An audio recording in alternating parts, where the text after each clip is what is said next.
Hello students. पिछली बार हमारा एक स्मॉल एक टॉपिक है जिसका नाम था रेनॉल्ड्स नंबर, वो बाकी रह गया था, वो अब कंप्लीट कर लेते हैं।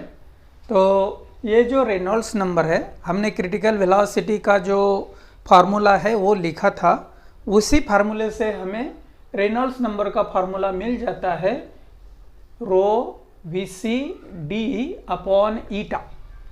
इसमें रो जो है इसको बोलते हैं हम density of the liquid which will be flowing through the pipe. Vc is nothing but the critical velocity of the liquid, d is the diameter of the pipe और ईटा जो है इसको कोएफिशिएंट ऑफ विस्कोसिटी ऐसा नाम हमने दिया था। तो ये सभी जो फैक्टर्स है इनके अगर हमने डायमेंशंस डाल दिए तो हमें एक m⁻0, l⁻0, t⁻0 ऐसा डायमेंशनलेस कांस्टेंट मिलेगा जिसका नाम हमने दिया था Reynolds number. So it will be the dimensionless parameter which is the pure number which is having no dimensions and no unit। तो ये है हमारा रेनॉल्ड्स नंबर। उसके बाद ये जो रेनॉल्ड्स नंबर है ये डिसाइड करता है कि आपका जो फ्लो है वो किस टाइप का है। हमने इसके पहले क्रिटिकल वेलोसिटी के बारे में देखा था कि critical velocity of the fluid ऐसी रहती है कि जिसकी वैल्यू के पहले या उससे छोटी वैल्यू जब रहती है फ्लो की वेलोसिटी की, उसको स्ट्रीमलाइन नाम दिया था। और एक बार अगर अपने फ्लो ने क्रिटिकल वेलोसिटी को क्रॉस कर दिया तो उसको हम टर्बुलेंट फ्लो बोलते हैं। उसी तरह से हमारा जो रेनॉल्ड्स नंबर है इसके कुछ इंपॉर्टेंस हमें दिखाई देंगे कि जिसकी वैल्यू से हमें फ्लो किस टाइप का है ये हम डिसाइड कर सकते हैं। So we can decide the nature of the flow by using the Reynolds number। यही इसकी इम्पोर्टेंस है, वो देखते हैं। अगर रेनॉल्ड्स नंबर हमारा लेस देन 1000 है तो हमारा फ्लो स्ट्रीम लाइन फ्लो रहता है। तो 1000 से कम अगर वैल्यू है रेनॉल्ड्स नंबर की तब तक हमारा जो फ्लो है वो स्ट्रीम लाइन है। स्ट्रीम लाइन फ्लो का मीनिंग हमने देखा ही है। उसके बाद अगर रेनॉल्ड्स नंबर की वैल्यू 2000 से ज़्यादा है तो इसको बोलते हैं हम turbulent flow. That means disorderly flow हो जाएगा अगर आपका रेनॉल्ड्स नंबर का वैल्यू 2000 से ज़्यादा हो गया तो। उसके बाद अगर रेनॉल्ड्स नंबर की वैल्यू 1000 to 2000 के बीच में है तो हमारा जो फ्लो है वो अनस्टेडी रहता है। अनस्टेडी दैट मीन्स किसी भी एक वैल्यू के आसपास हमारा फ्लो जो है वो स्ट्रीमलाइन का टर्बुलेंट में कन्वर्ट हो सकता है, टर्बुलेंट फ्लो का स्ट्रीमलाइन में कन्वर्ट हो सकता है। किसी एक फ्लो ऐसा है कि जिसकी रेनॉल्ड्स नंबर की वैल्यू सपोज 1500 है तो हमारा जो फ्लो है उस टाइम सपोज ऐसा हो सकता है कि उसका conversion from streamline flow to turbulent flow हो जाएगा। तो ऐसी वैल्यू हमारी 1000 to 2000 के बीच में रहेगी जब हमारा जो फ्लो है वो अनस्टेडी रहेगा। कभी भी उसका कन्वर्शन स्ट्रीमलाइन फ्लो से टर्बुलेंट फ्लो में हो सकता है। तो ये तीसरा पॉइंट है। और ऐसी जो एक पर्टिकुलर वैल्यू रहती है हमारा जो रेनॉल्ड्स नंबर है उसकी, तो जब हमारा टर्बुलेंट सेट हो जाएगा at a particular value of the Reynolds number, if the turbulent is set in the fluid that time the particular number is nothing but the critical Reynolds number. तो turbulent set हो जाता है। Suppose एक liquid है जिसका turbulent flow होता है suppose 1600 ये वैल्यू को, तो 1600 को बोलेंगे हम critical Reynold number for that particular fluid. तो ये 4 पॉइंट्स आपको ध्यान में रखने हैं जो importance of the Reynolds number ऐसा हम बोल सकते हैं। रेनॉल्ड्स नंबर क्या होता है एक्चुअली, हमने तो पहले ऐसा बोला है, हमारे बुक में ऐसा दिया है कि ये एक प्योर नंबर है, एक डायमेंशनलेस पैरामीटर है जिसकी सहायता से हम फ्लो किस टाइप का है ये डिसाइड कर सकते हैं। लेकिन एक्चुअली अगर हमने ये फार्मूले में अगर Vc से और ये इंटू वी से ऐसा अगर हमने मल्टीप्लाई किया तो यहाँ पे न्यूमरेटर में तैयार हो जाता है इनर्शियल फोर्स और डिनोमिनेटर में तैयार हो जाता है विस्कस फोर्स। तो ये फार्मूले को अगर हमने थोड़ा आगे जाके डेवलप किया तो इससे हमें न्यूमरेटर में कुछ टर्म से मल्टीप्लाई या डिवाइड करना पड़ेगा आपको। तो ये हो जाएगा आपका inertial force divided by the viscous force. तो रेनॉल्ड्स नंबर को हम ऐसा भी डिफाइन कर सकते हैं कि Reynolds number is nothing but the ratio of inertial force per unit viscous force, या ratio of inertial force to the viscous force. अगर मैंने अगेन इसको एरिया से डिवाइड किया, डिनोमिनेटर को भी एरिया से डिवाइड किया, तो इसको हम inertial force per unit area divided by viscous force per unit area ऐसा भी बोल सकते हैं। तो रेनॉल्ड्स नंबर की दो डेफिनेशन हम ले सकते हैं, inertial force per unit area to the viscous force per unit area, या Reynolds number is the inertial force to the viscous force. ये दो चीजों का रहेगा और रेशो। तो this is all about the Reynolds number. अब कौन सा भी क्वेश्चन आया तो आप इसके बारे में आंसर लिख सकते हैं। चलो मुड़ते हैं अभी नेक्स्ट टॉपिक की तरफ, जो बहुत ही इंपॉर्टेंट है, जिसका नाम है विस्कोसिटी। तो चलो अब शुरू करते हैं विस्कोसिटी का कंसेप्ट। तो एक हमारे डेली लाइफ में हम ऐसा देखते हैं, सपोज मैंने ये एक लिक्विड लिया है, आपको दिखने के लिए थोड़ा कलरफुल लिक्विड मैंने लिया है, वाटर है वो।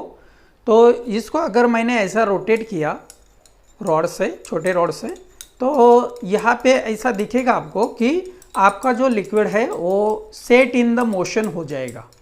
अभी ऐसा करते करते वो जब पूरे मोशन में आ जाएगा, तब मैंने अगर ऊपर से देखा तो वो सर्कुलर पाथ के अलोंग उसके जो मॉलिक्यूल्स है वो रिवॉल्व हो रहे हैं, और थोड़ी देर बाद अगर मैंने इसको देखा तो हमारा जो लिक्विड है वो पहले जैसा सेट हो जाएगा।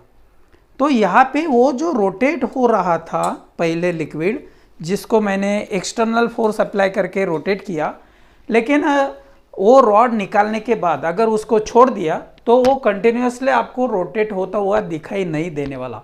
इसका कारण कुछ तो हो सकता है, वही कारण आज हमें ढूंढना है कि Y the motion of the fluid which will be rotating in the container stops automatically after some time। तो ये हमारा आज का कंसेप्ट है, जिसको बोलते हैं हम विस्कोसिटी। तो विस्कोसिटी का कंसेप्ट में ऐसा रहता है, जो समझने के लिए हमने यहाँ पे एक फिगर निकाली है। तो यहाँ पे मैंने जो फिगर निकाली है, इसमें एक हॉरिजॉन्टल सरफेस के ऊपर हमारा फ्लो जा रहा है। ये सबसे नीचे वाली लेयर है जिसको हम फिक्स्ड लेयर बोलेंगे, और ये सबसे ऊपर वाली लेयर है जिसको हम सरफेस लेयर बोलेंगे। कि सपोज रिवर का वाटर है, स्लोली स्ट्रीमलाइन फ्लो अगर उसका हो रहा है तो ये फिक्स लेयर रहेगी। सबसे नीचे वाली जो लेयर है इसकी वेलोसिटी रहती है 0, और सबसे ऊपर वाली लेयर जो रहती है उसकी वेलोसिटी रहती है मैक्सिमम। तो जैसे जैसे आप ऊपर की तरफ जाएंगे, वर्टिकली डिस्टेंस ट्रैवल करेंगे ऐसा, तो वेलोसिटी जो है वो बढ़ती जाएंगे। अगर सपोज ये हमारी पर्टिकुलर लेयर है जिसकी वेलोसिटी सपोज v है, तो इसकी वेलोसिटी इससे ज़्यादा रहेगी, सपोज v प्लस dx रहेगी, और इसकी वेलोसिटी ये वेलोसिटी से कम रहेगी, जिसको हम v माइनस dx ऐसा लिख सकते, v माया प्लस dv ऐसा लिखना पड़ेगा। वेलोसिटी में वेलोसिटी ऐड हो सकती है, और ये v माइनस dv रहेगी। तो मेरा कहने का मतलब एक ऐसा है कि जैसे जैसे आप फिक्स लेयर से अपर लेयर तक जाएंगे, वैसे वैसे वेलोसिटी ऑफ ईच लेयर जो है वो बढ़ती जाती है। तो ये जो लेयर्स है, हमने दो लेयर्स यहाँ पे दिखाए हैं। सपोज ये लेयर है और ये बी लेयर है। तो इसमें क्या रहेगा कि ये लेयर की वेलोसिटी कम है और बी लेयर की वेलोसिटी ज़्यादा है। तो ये जो बी लेयर है, ये लेयर को एक्सेलरेट करने की कोशिश करती है। हिंदी में ऐसा बता सकते हैं कि ऊपर वाली लेयर जो है जिसकी वेलोसिटी ज़्यादा है, वो ये नीचे वाली लेयर का भी वेलोसिटी बढ़ाने की कोशिश करती है। अगर वो बढ़ाने की कोशिश करती है तो वो एक्सेलरेट करती है लेयर ये को, ऐसा बोल सकते हैं हम। ये जो बी लेयर है, it will be accelerating the lower layer ये। उसके अपोजिट ऐसा रहता है कि ये लेयर है वो बी लेयर को डी एक्सेलरेट करने की कोशिश करती है, रिटार्ड करने की कोशिश करती है। तो बी लेयर क्या काम करती है, ये लेयर का एक्सेलरेशन बढ़ाने की कोशिश करती है, लेकिन ये जो ये लेयर है वो बी लेयर की वेलोसिटी कम करने की कोशिश करती है, दैट मीन्स उसका जो वेलोसिटी है, जो एक्सेलरेशन है वो रिटार्ड करने की कोशिश करती है। तो ये दोनों लेयर्स में एक रिलेटिव मोशन जब होता है, ऐसा हम बोल सकते हैं, क्योंकि दोनों की वेलोसिटी अलग अलग है इसलिए दोनों लेयर्स में रिलेटिव मोशन है, और ऐसा रिलेटिव मोशन एक दूसरे का वो रिटार्ड करने की और एक्सेलरेट करने की कोशिश करते हैं दोनों लेयर। तो उस टाइम को एक फोर्स अपोजिट डायरेक्शन में टेंजेंशियली एक्ट होने लगता है दोनों लेयर्स के बीच में, और उस फोर्स को हम बोलते हैं विस्कस फोर्स, या उसको विस्कस ड्रैग ऐसा भी बोलते हैं, विस्कस फोर्स या विस्कस ड्रैग।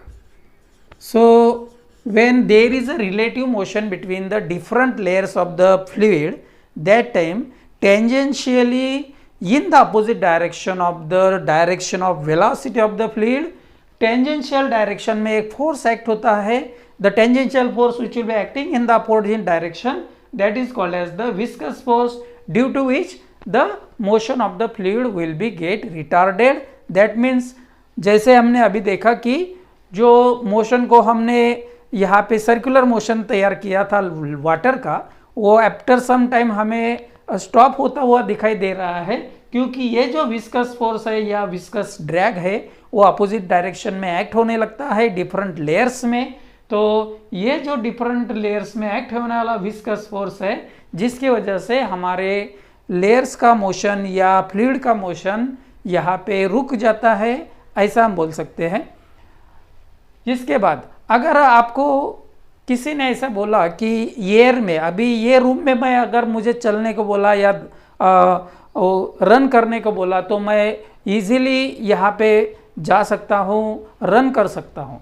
लेकिन इसी रूम में अगर वाटर भरा हुआ है तो वाटर के अंदर आपको जो यहाँ पे रन करने की अगर किसी ने बोला तो आप रन नहीं कर सकते, क्योंकि एयर की जो विस्कोसिटी रहती है वो कम रहती है और वाटर की जो विस्कोसिटी है वो ज़्यादा रहती है।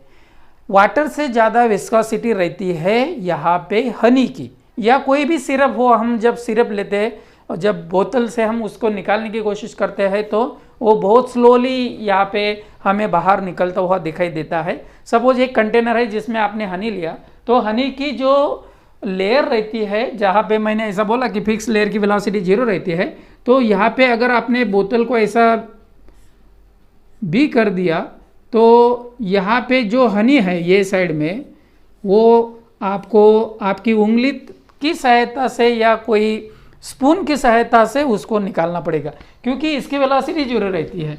लेकिन यहाँ का जो आपका हनी का पार्ट है वो हनी आपको यहाँ से बाहर निकलता हुआ दिखाई देगा, लेकिन जो लोअर मोस्ट लेयर है हमारी, वहाँ से हनी आपको हटता हुआ दिखाई नहीं देगा। लेकिन वाटर अगर लिया तो आपको वो इमीडिएटली निकलता हुआ दिखाई देता है। यहाँ पे हनी जो है इसका जो विस्कोसिटी है वो ज़्यादा रहता है, दैट मीन्स ये जो फोर्स है इसकी वैल्यू ज़्यादा रहती है हनी में, इसलिए वो आसानी से निकलता हुआ हमें दिखाई नहीं देता। तो विस्कोसिटी का मीनिंग सीधा ऐसा बोल सकते हैं कि विस्कोसिटी इज नथिंग बट कि जब relative motion between different layers of the fluid रहती है, जब वो मोशन में होता है, तब टेंजेंशियल डायरेक्शन में, अपोजिट डायरेक्शन में हमें एक फोर्स एक्ट होता हुआ दिखाई देता है, जिसकी वजह से हमारा जो फ्लो है इसका मोशन रिटार्ड हो जाता है या रुक जाता है। तो उसका मोशन अगर आपको चालू रखना है तो दोनों एंड्स में, जहाँ पे लिक्विड स्टार्ट होता है और एंड होता है, ये दोनों के बीच में आपको प्रेशर डिफरेंस तैयार करना पड़ेगा, तभी जाके आपका जो फ्लूइड है वो फ्लो हो सकता है। तो इसके बाद मुड़ते हैं अभी नेक्स्ट टॉपिक की तरफ, जिसका नाम है कोएफिशिएंट ऑफ विस्कोसिटी।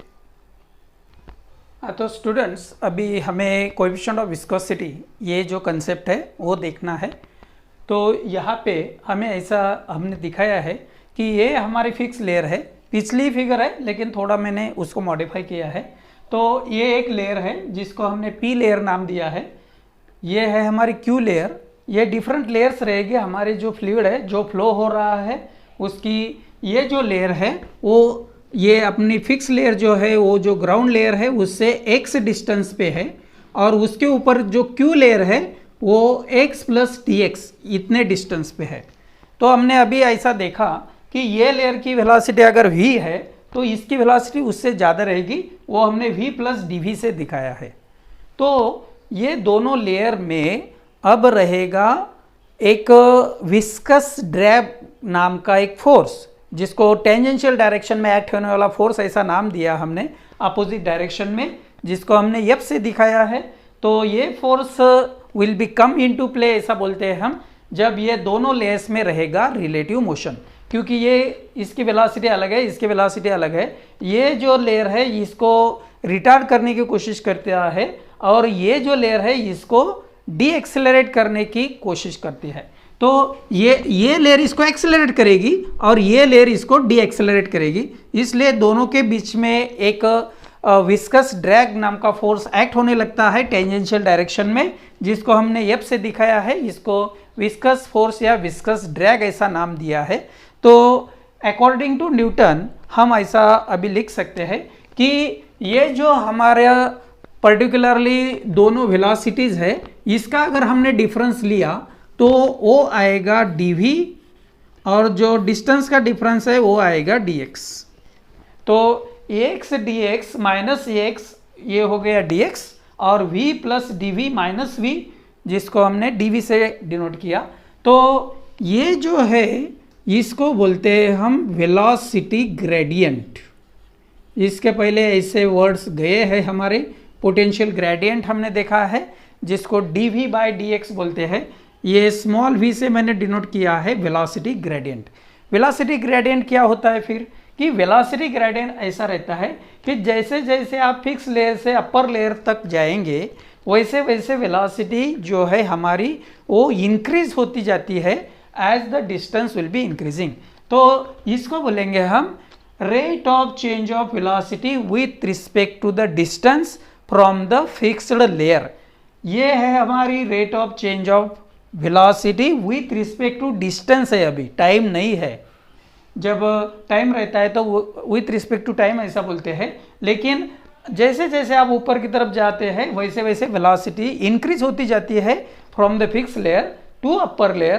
तो इसको बोलते हैं हम velocity gradient. So this is nothing but the rate of change of velocity with respect to distance from the fixed layer या in the increasing distance from the fixed layer, ऐसा भी बोल सकते हैं। उसका नाम है वेलोसिटी ग्रेडियंट। तो वेलोसिटी ग्रेडियंट का जो यूनिट है वो निकाल सकते हैं हम। ऊपर है चेंज इन वेलोसिटी या वेलोसिटी का डिफरेंस है तो उसका यूनिट आएगा मीटर पर सेकंड, और नीचे है हमारा डिस्टेंस, उसका आएगा मीटर। तो ये मीटर और ये मीटर कैंसिल हो जाएगा। पर सेकंड ये उसका यूनिट आएगा। पर सेकंड ये यूनिट फ्रीक्वेंसी का भी होता है। तो कभी आपको CET JEE में ऐसा क्वेश्चन पूछ सकते हैं कि वेलोसिटी ग्रेडियंट और फ्रीक्वेंसी ये जो पेयर है ये दोनों के यूनिट जो है और डायमेंशन जो है वो सेम आएंगे। तो ऐसी पेयर बहुत सारी पेयर है हमारे फिजिक्स में। तो इसमें एक ये पेयर है वेलोसिटी ग्रेडियंट और फ्रीक्वेंसी, ये दोनों का जो यूनिट और डायमेंशन है वो सेम है। तो इसके डायमेंशंस भी निकाल सकते हैं हम वेलोसिटी ग्रेडियंट के। So velocity gradient is equal to dv का जो डायमेंशंस है, डायमेंशनल फार्मूला है वो है m⁻0, l⁻1 और t⁻⁻1, और नीचे डिस्टेंस है इसलिए l⁻1 लिखना पड़ेगा। तो इसके डायमेंशंस हो गए m⁻0, l⁻2 भी 0 हो जाएगा अभी, और t⁻1 जो कि डायमेंशंस ऑफ फ्रीक्वेंसी भी है, मैंने जस्ट आपको बताया है। तो वेलोसिटी ग्रेडियंट के डायमेंशन हो गए m⁻0, l⁻0, t⁻1। तो वेलोसिटी ग्रेडियंट की डेफिनेशन और उसके यूनिट और डायमेंशन इसमें 1 मार्क क्वेश्चन के लिए आपको पूछ सकते हैं, वो आपको रिमेम्बर करना है। चलो अभी आगे बढ़ते हैं। हमारा जो न्यूटन्स का जो फार्मूला है, या अकॉर्डिंग टू न्यूटन हम ऐसा बोल सकते हैं कि ये जो हमारा विस्कस ड्रैग या विस्कस फोर्स F है वो डायरेक्टली प्रोपोर्शनल रहता है area of the layers in contact. Suppose ये आपकी लेयर है और ये लेयर है, दोनों का एरिया ये कंसिडर किया है, तो दोनों का जो एरिया इन कांटेक्ट है वो ये है, ऐसा हम बोल सकते हैं। वो क्रॉस सेक्शनल एरिया नहीं है, वो एरिया इन कांटेक्ट है। सपोज आपने एक प्लाईवुड लिया, उसी साइज का दूसरा प्लाईवुड दूसरे प्लाईवुड के ऊपर रख दिया, तो ऊपर वाला प्लाईवुड जो है उसका एरिया और नीचे वाला प्लाईवुड दोनों का एरिया सेम है, और दोनों के कांटेक्ट में जितना एरिया है वैसा ये एरिया है, वैसा हम दिया। या जो ग्लास की प्लेट है, सपोज मैंने अब ऐसा दिखाया आपको कि सपोज ये दो लेयर्स है आपकी वाटर की, ये दो लेयर्स है, तो यहाँ पे अगर मैंने ये दोनों को इन कांटेक्ट में रखा तो यहाँ पे जितना ये दोनों ब्लॉक्स का एरिया है वो एरिया इन कांटेक्ट है। दैट मीन्स ये जो सामने से दिख रहा है अभी, ये इतना जो एरिया है और ये एरिया दोनों इन कांटेक्ट में है, वही ये एरिया है, उसको बोलते हैं हम एरिया इन कांटेक्ट। तो एरिया इन कांटेक्ट से ये जो फोर्स है वो डायरेक्टली प्रोपोर्शनल है। दैट मीन्स दो लेयर अगर ज़्यादा एरिया उनका कांटेक्ट में है तो ये जो फोर्स है विस्कस फोर्स वो ज़्यादा रहेगा। ये dv/dx या वेलोसिटी ग्रेडियंट जो हमने अभी देखा है इससे भी डायरेक्टली प्रोपोर्शनल रहेगा। दैट मीन्स जैसे जैसे आप ऊपर जाएंगे वैसे वैसे ये जो हमारा डिफरेंस है वो बढ़ते जाएगा, तो वैसा विस्कस फोर्स जो है वो भी बढ़ते जाएगा। तो ये हो गया हमारा न्यूटन का जो लॉ है जिसको बोलते हैं हम न्यूटन्स लॉ ऑफ विस्कोसिटी जिसको बोलते हैं, जिसमें विस्कस फोर्स और viscous drag which will be act between the two layers in contact tangentially when there is a relative motion between the two layers that will be directly proportional to the area of the layers in contact और velocity gradient, ये दोनों को directly proportional रहेगा। तो ये जो force F है, यहाँ पे अगर मैंने इक्वल साइन लिया तो ये कांस्टेंट ऑफ प्रोपोर्शनलिटी मैं यहाँ पे ईटा ले रहा हूँ, और ये हो गया हमारा dv/dx। यहाँ पे स्मॉल v हमें दिखाना है वेलोसिटी dv/dx। तो ये जो कांस्टेंट है इसको बोलते हैं हम कोएफिशिएंट ऑफ विस्कोसिटी। ये जो कांस्टेंट ऑफ प्रोपोर्शनलिटी है इसको बोलते हैं कोएफिशिएंट ऑफ विस्कोसिटी। तो डिफरेंट लिक्विड्स के बारे में उसकी वैल्यू डिफरेंट रहेगी, कोएफिशिएंट ऑफ विस्कोसिटी। तो ये है हमारा विस्कस फोर्स या विस्कस ड्रैग जिसको बोलते हैं। यहाँ पे हमें जो निगेटिव साइन है वो देना पड़ेगा, क्योंकि हमारी जो direction of flow of velocity है उसको ये फोर्स अपोजिट डायरेक्शन में है, क्योंकि हमारा फ्लो इस डायरेक्शन में फ्लो हो रहा है, और हमारा जो रिटार्डिंग फोर्स है जो विस्कस फोर्स है वो अपोजिट डायरेक्शन में एक्ट हो रहा है, इसलिए यहाँ पे हमें माइनस साइन या निगेटिव साइन देना पड़ेगा। तो यहाँ से मैग्नीट्यूड जो है ईटा की वो हम ऐसा लिख सकते हैं कि eta is equal to F upon A into dv/dx, ऐसा लिख सकते हैं। तो इस कंसेप्ट में अभी हमारा ये जो ईटा है इसका जो यूनिट है वो हमें निकालना पड़ेगा, और उसके जो डायमेंशंस है वो भी निकालने पड़ेंगे।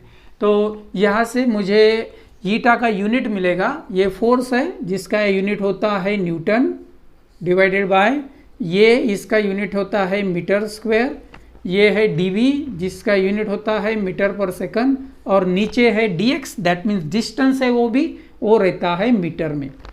तो यहाँ पे जो मेरा यूनिट तैयार हो जाएगा, ये मीटर मीटर कैंसिल हो गया, तो ये यूनिट ये जो मीटर पर सेकंड है वो सेकंड डिनोमिनेटर का डिनोमिनेटर है इसलिए वो ऊपर चला जाएगा, और ये मीटर स्क्वायर माइनस हो जाएगा। सो न्यूटन पर मीटर स्क्वायर सेकंड ये यूनिट तैयार हो गया मेरा कोएफिशिएंट ऑफ विस्कोसिटी का।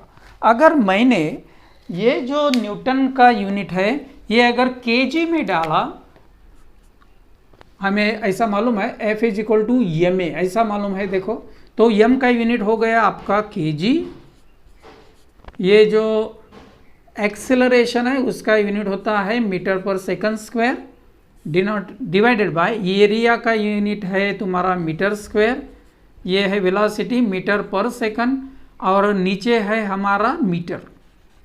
तो इससे क्या हो जाएगा हमारा यूनिट देखते हैं। तो ये हो गया मेरा, ये मीटर और ये मीटर कैंसिल हो गया, ये जो मीटर है इसको ये मीटर स्क्वायर से डिवाइड किया तो kg मीटर रेस टू -1 आएगा, और एक सेकंड भी कैंसिल हो रहा है तो सेकंड रेस टू -1 आएगा। ये दूसरा यूनिट तैयार हो गया कोएफिशिएंट ऑफ विस्कोसिटी का, ये पहला यूनिट हो गया, ये दूसरा यूनिट हो गया। अब टोटल 5 यूनिट इसको है वो हम देखने वाले हैं। इसका तीसरा यूनिट जो है, ये मैंने लिखा वो पहला यूनिट था, ये मैंने लिखा ये दूसरा यूनिट था। तीसरा यूनिट रहता है इसका डेकापोइज। डेकापोइज ये तीसरा यूनिट है। चौथा यूनिट है इसका पोइज़ोली।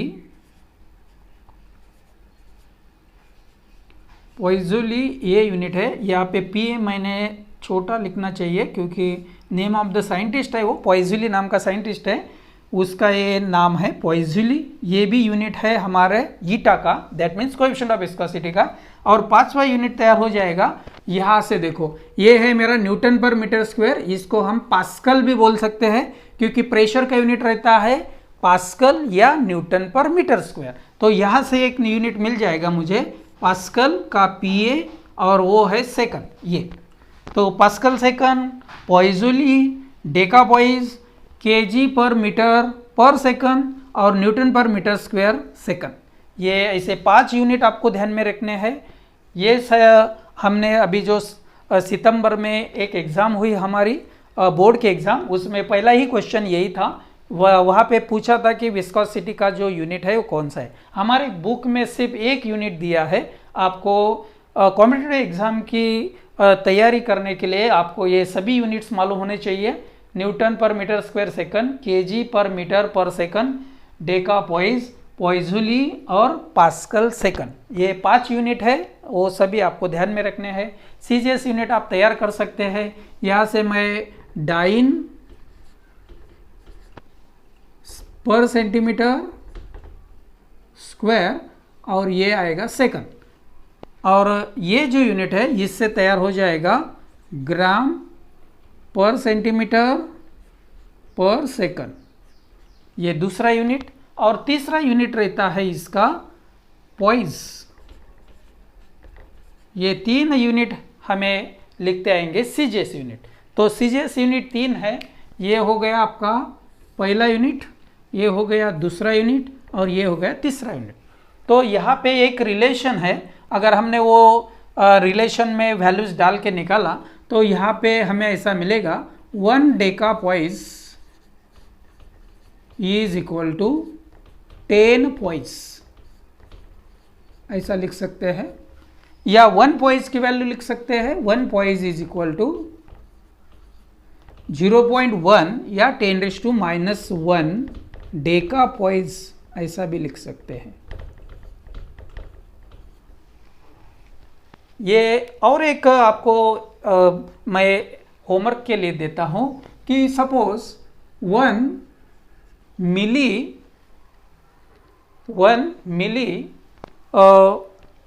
एक पास्कल सेकंड, 1 मिली पास्कल सेकंड, इसकी वैल्यू रहेगी 1 सेंटीपोइज, 1 सेंटीपोइज। तो आपको ये प्रूव करना है। यहाँ पे 1 मिली है तो ये 10⁻³ है, ये 10⁻³ और इसका अगर मुझे पॉइज में करना है तो 10⁻1 से मल्टीप्लाई करना पड़ेगा। तो यहाँ पे बचेगा 10⁻²। तो 10⁻² मीन्स सेंटी रहता है, तो 10⁻² सेंटीपोइज हो जाएगा वो, ठीक है। तो सॉरी 10⁻² पोइज हो जाएंगे। तो 10⁻² पोइज दैट मीन्स 1 सेंटीपोइज, ऐसा लिख सकते हैं। यहाँ पे ये मिली है 10⁻³ ये जो पास्कल सेकंड है इसको मैं 10⁻1 पोइज ऐसा लिख सकता हूँ, क्योंकि 1 पास्कल सेकंड की वैल्यू या 1 डेकापोइज की वैल्यू रहती है 10 पोइज। तो ये 10 पोइज हो गए, तो यहाँ पे बचे आपके 10⁻² पोइज, या इसको 10⁻² तो सेंटी रहता है, तो 10⁻² सेंटीपोइज ऐसा भी लिख सकते हैं। तो ये कॉम्पिटिटिव एग्जाम के लिए आपको बहुत इंपॉर्टेंट है, ये आपको ध्यान में रखना है। ये तो बेसिक थिंग्स है, आपको याद जरूर होंगे। तो ये हो गया about the coefficient of viscosity, उसके यूनिट्स और डायमेंशंस। अब डायमेंशंस निकालने हमारे बाकी है, वो डायमेंशंस भी निकाल लेते हैं। तो यहाँ पे जो डायमेंशंस आएंगे कोएफिशिएंट ऑफ विस्कोसिटी के, तो ये फार्मूला का यूज करेंगे हम तो इससे क्या डायमेंशंस आएंगे, देखो eta is equal to force के डायमेंशंस 11-2 बोलता हूँ मैं, आपको मालूम है मैं क्यों बोल रहा हूँ 11-2, ये फोर्स के डायमेंशन आपको ध्यान में रखने हैं। ये एरिया है तो L/2 आ जाएगा, ये वेलोसिटी है L/1 T/-1 और नीचे आएगा डिस्टेंस का L। तो ये जो L/1 और L/1 है वो कैंसिल हो जाएंगे, ये आएगा मेरा M/1, ये 1 है और ये 2 है, ये ऊपर जाते वक्त माइनस हो जाएगा तो 1 - 2 तो -1 हो जाएगा। ये है -2 और ये -1 है, ऊपर जाते वक्त प्लस हो जाएगा, -2 + 1 ये हो गया मेरा T/-1। तो कोएफिशिएंट ऑफ विस्कोसिटी के डायमेंशंस आपको अच्छी तरह से ध्यान में रखने हैं, जो है m/1, L/-1 और T/-1। तो ये हो गए हमारे कोएफिशिएंट ऑफ विस्कोसिटी के डायमेंशंस। तो ये जो फार्मूला हमने तैयार किया है यहाँ पे, इससे मैं अभी जो कोएफिशिएंट ऑफ विस्कोसिटी है उसका डेफिनेशन भी तैयार कर सकता हूँ। वो डेफिनेशन कैसा आएगा वो देखते हैं। यहाँ पे सपोज एरिया की वैल्यू मैंने 1 ली और जो वेलोसिटी ग्रेडियंट है वो भी यूनिट वैल्यू उसकी ली, तो ये जो इक्वेशन है ये हो जाएगा मेरा eta is equal to F, क्योंकि ये दोनों की वैल्यू 1 हमने उसमें पुटअप कर दी है। तो यहाँ पे कोएफिशिएंट ऑफ विस्कोसिटी का जो डेफिनेशन है वो ऐसा हम ले सकते हैं कि अगर 2 लेयर्स है जिसका एरिया ऑफ तुम्हारा इन कांटेक्ट यूनिट होगा, अगर यूनिट एरिया ऑफ कांटेक्ट है तो यहाँ पे ऐसे लिख सकते हैं अभी कि जो हमारा विस्कस फोर्स है पर unit area per unit velocity gradient, ये हो गई हमारी कोएफिशिएंट ऑफ विस्कोसिटी की डेफिनेशन। या कोएफिशिएंट ऑफ विस्कोसिटी मींस ऐसा भी लिख सकते हैं कि हमारा जो विस्कस फोर्स है जो यूनिट एरिया पे एक्ट होने वाला है यूनिट पोटेंशियल ग्रेडियंट होते हुए, तो ये जो फोर्स रहता है उसको ही बोलते हैं हम कोएफिशिएंट ऑफ विस्कोसिटी। तो ये हो गई हमारी कोएफिशिएंट ऑफ विस्कोसिटी की डेफिनेशन। या सीजीएस सिस्टम में भी आप बोल सकते हैं कि यहाँ पे अगर 1 डाइन पर सेंटीमीटर इंटू सेकंड जो है, पर सेंटीमीटर स्क्वायर इंटू सेकंड जो है, वो इतना फोर्स जब एक्ट होगा अपोजिट डायरेक्शन में, जब हमारा area of cross section 1 centimetre square रहेगा और इसकी वैल्यू रहेगी यहाँ पे पर सेकंड, यूनिट पर सेकंड ऐसा लिख सकते हैं इसको, क्योंकि ये जो वैल्यू है यूनिट वेलोसिटी ग्रेडियंट ऐसा बोल सकते हैं। तो ये हो गया हमारा कोएफिशिएंट ऑफ विस्कोसिटी की डेफिनेशन। तो कोएफिशिएंट ऑफ विस्कोसिटी की डेफिनेशन भी पूछ सकते हैं, उसका यूनिट पूछ सकते हैं, उसके डायमेंशंस भी पूछ सकते हैं। तो ये डायमेंशन सिमिलर कौन सी क्वांटिटी के है ये आपको ढूंढना है, क्योंकि ऐसे 1-2 क्वांटिटीज है कि जिसका dimensional formula same as the coefficient of viscosity रहेगा, वो आपको ढूंढना है, वो होमवर्क के लिए आपको दिया है। सो स्टूडेंट्स, विस्कोसिटी के बारे में जो हमारे बुक में था उतना हमने अभी कंसेप्ट पढ़ लिया है, लेकिन जो कॉम्पिटिटिव एग्जाम है उसमें कुछ क्वेश्चंस आपके ऐसे रहते हैं कि जो थ्योरी से रिलेटेड क्वेश्चंस होते हैं, एप्लीकेबल क्वेश्चंस रहते हैं, वो 5 पॉइंट्स मैंने निकाले हैं फ्रॉम क्वेश्चन पेपर्स, वो हम अब डिस्कस कर लेते हैं। हमारा जो फोर्स ऑफ विस्कोसिटी है ये इलेक्ट्रोमैग्नेटिक फोर्स रहता है। So force of viscosity is the electromagnetic in nature. ये हो गया हमारा पहला पॉइंट। आपको पूछ सकते हैं कि फोर्स ऑफ विस्कोसिटी कौन से टाइप का फोर्स है, तो that will B electromagnetic in nature. ये जो हमारा कोएफिशिएंट ऑफ विस्कोसिटी है, और इसके पहले हमने प्रॉपर्टीज ऑफ मैटर में इलास्टिसिटी चैप्टर में एक मॉडुलस ऑफ इलास्टिसिटी या मॉडुलस ऑफ यहाँ पे जो ईटा हमने देखा था उसको, और यहाँ पे उसका जो फार्मूला है वो sharing stress upon sharing strain ऐसा फार्मूला है, उसको ये एनालॉगस क्वांटिटी है। आगे हमने लिखा भी है वो कैसे एनालॉगस है ऐसा, तो that will be analogous to the frictional force in solids, ये भी एक पॉइंट है। तो यहाँ पे हमारा जो कोएफिशिएंट ऑफ विस्कोसिटी है, जो डिफरेंट लेयर्स है हमारे लिक्विड के, इसमें जब एक्ट होता है तब उसका फार्मूला रहता है sharing stress upon strain rate.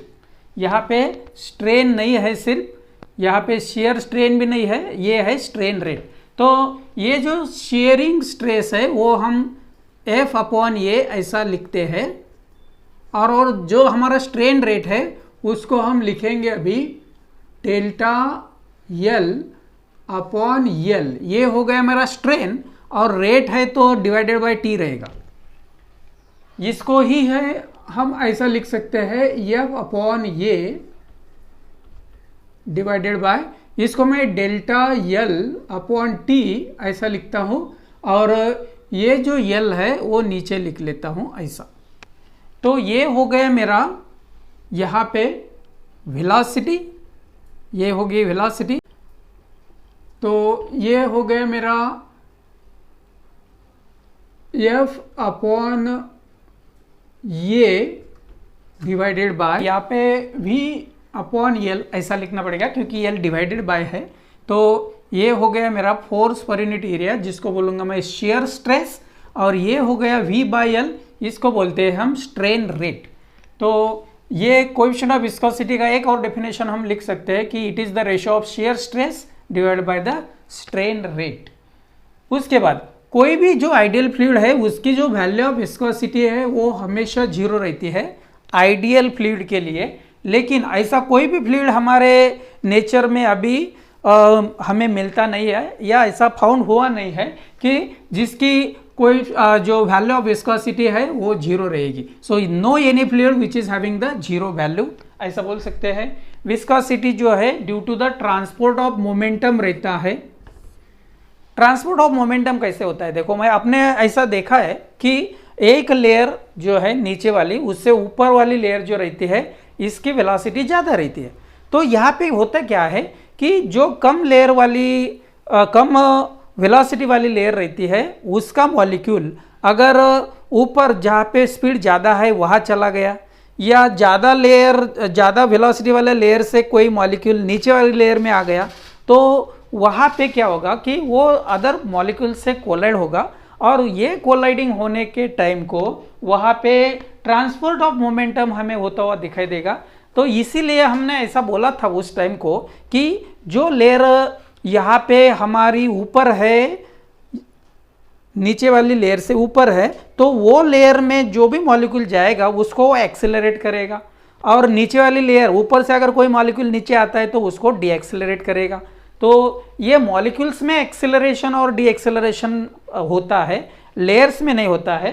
तो वो मॉलिक्यूल्स में हो गया तो फिर ऑटोमेटिकली लेयर्स में भी हो जाएगा, तो उसकी वजह से हो जाता है transfer of momentum. So viscosity is nothing but due to the transfer of momentum, ऐसा बोल सकते हैं।